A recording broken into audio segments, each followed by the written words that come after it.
What's going on YouTube? Chevy brother back in the lab. What you guys are looking at is a new chassis for my Stampede. Yeah, it looks kind of, well, I'm putting a 1512 motor in there.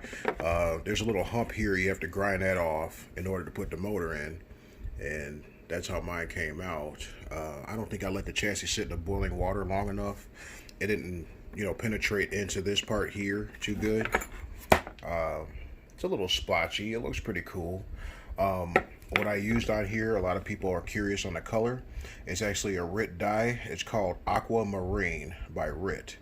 I have this car done the same color.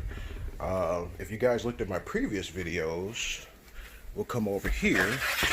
It's the same color as the Budget Slash. A lot of you OGs remember the Budget Slash. I still have the frame, the chassis, everything. The only reason why I stopped building this car is because all the parts start getting really expensive, and that's why I kind of put this one on the back burner. But this one might be coming back. We're still debating and looking at some things we might be doing with this. Stay tuned. Okay, well, we got the new chassis underneath the car. We changed a couple things up, and we modified a couple things. We'll go ahead and go through it and show you. What you're seeing here is some paint flakes because we took the car out for the maiden voyage, and we had a little fender bender, and some of the paint flaked off, as you can see here. I'll show you more of that later on. But yeah, we're still running 3S. This is a 50C 5500 milliamp hour battery from Power Hobby. On the back here, we have our Rustler A-arms. We have the Rustler axle carriers that are aluminum from Traxxas. If you guys are looking here, these are the extreme duty output drive cups from the Rustler 4x4.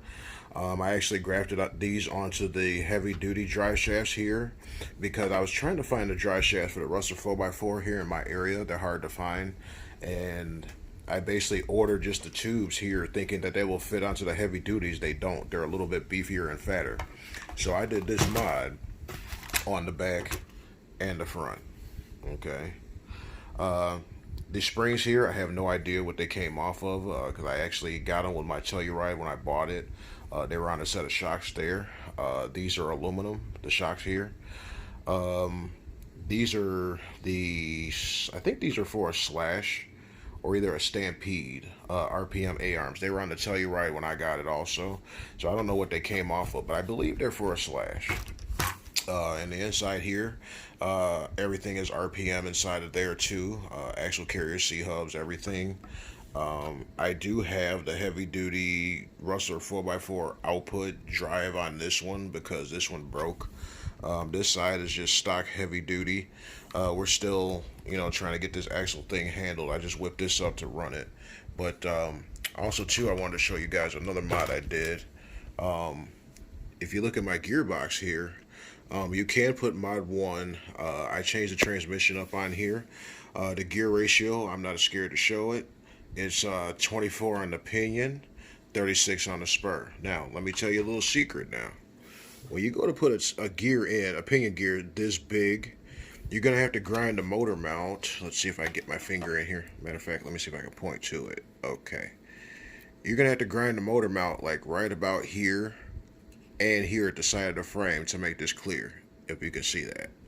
See how it's ground down in there? Because if you don't, this pinion gear hits the side of the motor mount. So what you do is you take a Dremel and grind this bad boy down here and clearance the side of the frame. That pinion drops right in there. It runs with no problem. Also too, when you guys are putting a 1512 motor down in here, there's a little hump in the frame. You got to grind that down flat. There's a little wall here for the drive shaft. You got to cut that out also, and that's in there. Also too, when I rebuilt the truck, we dyed the frame same color as the Budget Slash.